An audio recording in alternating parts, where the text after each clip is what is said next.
Fresh off work and straight to the backyard to forage for some fresh produce for tonight's meal. And yes, it's raining. I'm making an Alfredo dish tonight and I'll be using greens instead of pasta. I pulled some leaves from the collard green and kale plants using the cut and come again technique, collecting only the leaves of what I'll be using for tonight's meal, leaving the plants in ground so they can regrow more leaves for future harvest. I prefer harvesting greens in cooler wet weather. The insects are less of a bother, which means I won't have to spend as much time cleaning them when getting them prepped to cook. I collected enough leaves to last for a few servings, and this is what my bunch of mixed greens look like. Now that I have my fresh produce picked, it's time to eat. To reduce the cook time of the greens and yet still have the leaves tender, I removed the leaves from the stems and broke the leafy parts up into smaller pieces by hand. The stems that I won't be using were added to the compost bin that will be later composted, turning my kitchen scraps into plant food. As for the leaves, I sprinkled salt, poured vinegar, and added water. I agitated the leaves, rinsed, and repeated until the water from the rinse was clear. I don't use any pesticides in my garden, and therefore I want to make sure no spider eggs or slugs are hidden under the leaves. I harvested some bell peppers and sweet peppers about a week ago before the frost hit,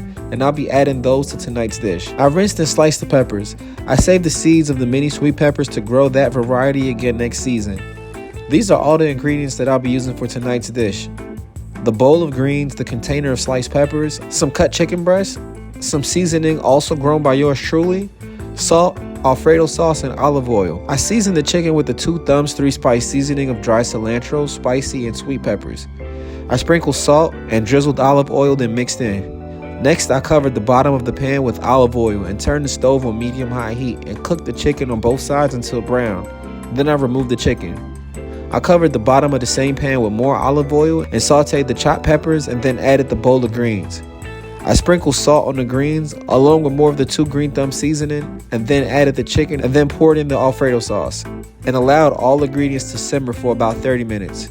After the cook time passed, I served, and this is what I ended up with. Another delicious example of what grown food can look like. Bon appetit!